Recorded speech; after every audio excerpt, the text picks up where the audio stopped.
Now, our series of conversations with candidates running for the Democratic Party's nomination to take on President Trump. Congressman Seth Moulton of Massachusetts is a former Marine who served 4 tours of duty in Iraq. He's making service and national security central elements of his campaign. And Representative Moulton joins me now. Welcome to the NewsHour. Thanks, Judy. It's good to be here. So in this crowded field of Democrats, more than 20 of you, what makes you the person to take on Donald Trump? We know there are several other candidates who are as young as you are. There are several who've served in the military. What's unique? I think Donald Trump's going to be more difficult to beat than many Democrats think. And to do so, we need to build a coalition that includes everybody in our party, plus those independent Obama-Trump voters, and even disaffected Republicans. And that's hard to do. But that's exactly the job that I had in Iraq. And unlike any other candidate in this race, I led troops on the ground, had to build a coalition of people from all over this country in my platoon, different religious beliefs, different political beliefs, and get them to not just vote for me, but actually to risk their lives for what we were trying to do. I'm also taking on Donald Trump in his job, not just as president, but as commander-in-chief. I think that's actually where he's weakest, and I think we need to do that if we're going to win. Let's talk about something that's before the Congress right now in many ways, and we've just talked to our correspondent Lisa Desjardins. That is the question of impeachment proceedings. You've said they should start right away. Speaker Pelosi is saying, no, let's hold off. Why is her argument wrong? Well, she makes actually a very good argument on the politics, which is that maybe the politics make this tricky. And I understand that. I accept that that might be the case. But how about just doing the right thing on principle? On the oath that we swore not to protect our political party, but to protect and defend the Constitution of the United States. The principle is very clear here. I mean, half the president's campaign team is in prison. His campaign chairman is in prison. And you can't read even just a page of the executive summary of the Mueller report and not say that just by the facts, we should be having this debate in Congress and before the American people. Let's talk about some of the issues, Congressman. As I said, you served in active duty. You've just talked about that. Gives you some credentials when it comes to national security. In a nutshell, what is working with the Trump administration foreign policy and what's not working? Well, there's almost nothing that's working. He's putting us in tremendous danger around the globe. The one thing I will give him credit for is for standing up to China, because China is a serious long-term economic and national security threat to the United States. But his tactics are all wrong. Throwing around tariffs, not working with our allies, it's exactly the wrong approach. We should actually be building coalitions in the Pacific. I talked about a Pacific version of NATO to help contain the rise of China and North Korea. We should be strengthening the Iran deal, not pulling out of it and starting a war. We should be strengthening NATO to deal with the next generation of threats from Russia, which are coming through the internet, not by rolling tanks into Eastern Europe. Trump's doing none of these things. He's just disparaging our allies and, frankly, cozying up to our enemies all around the globe. Veterans. You have talked, of course, about veterans. You're a veteran yourself. President Trump says that he, more than any other president, would take care of America's veterans. Well, he's failed to do so. He's failed to do so. I mean, we still have historic rates of veteran suicide.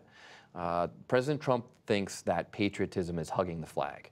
That's not true. Patriotism is fighting for what the flag stands for. And this is a man who dodged the draft, let someone else go in his place when it was his turn to serve the country. I think that's wrong. And I think it's a good thing that, unlike any other candidate in this race, the first time that I have to make a decision involving the lives of young Americans and live with the consequences of that decision won't be when I'm sitting in the Situation Room of the White House. I've made those decisions before, and I can talk with credibility about our national security and making the hard choices about when we go to war and when we do not. Some domestic issues, health care. You are for the so-called public option. That's right. Whereas many of your fellow candidates say they favor a government-run, single-payer health care system. What's wrong with their idea? Well, I'm the only candidate in the race who actually gets a government-run single-payer system because I made a commitment to continue going to the VA for my health care even when I was elected to Congress.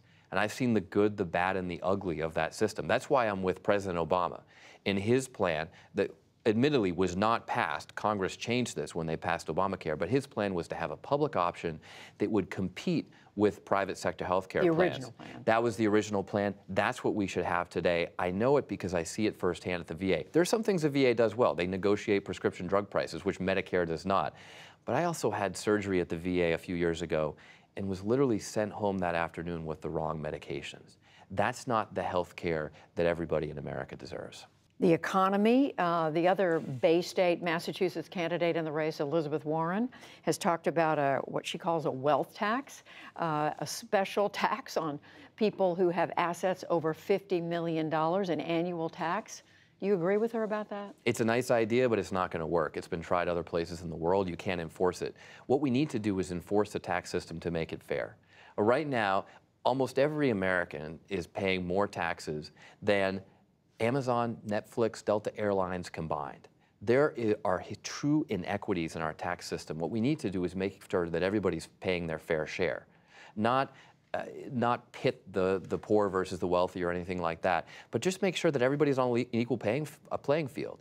And if you do hard work for a living, you're going to pay the same taxes as someone who's just trading money on Wall Street. Right now, that's not the case. That's what we need to fix. But Senator Warren argues you need to raise this money in order to do some of the great things that Democrats want to do for the I agree with people. that, but the difference is that I'm not going to put forward a tax system that's not going to work. And her system has been proven ineffective in other countries around the world. I do like the idea of it, but it's just not going to work. What will work is raising the corporate rate back up to 25%. I'm for that. It's raising the rate on investment money so that the capital gains tax is comparable with what you make in a payroll tax, so that if you're doing hard work, you're going to pay the same rate as people who are trading money. That's basic fairness. That's what we need in the system. Something else, we know President Trump is known for putting labels on people he doesn't like. Today and recently, he's called Joe Biden. He called him 1% Joe. He called him Sleepy Joe. And I think today he called him weak mentally. Today, Joe Biden turned around and called the president an existential threat. Do you think that Democrats have to come up with a way to label the president, or can Democrats be above the fray? No, I think that's kind of a waste of time. I mean, this is the dirty politics that the president plays. We need to talk about what we're going to do for the country. We need to put the president in his place. Sure, you can't ignore him. I mean, he's the commander-in-chief of the United States, and he's a real threat to our country. That's true. But let's talk about how we are going to lead. Let's talk about how President Trump has failed in his policies, about how he promised a tax cut for the middle class but just gave it to the rich, how he promised to take care of veterans but he's failed at the VA, how he promised to give health care to everybody but his administration has just spent years trying to take it away. Let's focus on where he's failed as president, where he's failed as commander-in-chief, and then talk about our vision for the country. That's what I'm doing in this campaign. Congressman Seth Moulton, looking to win the Democratic nomination. Thank you very much. Thanks, Judy.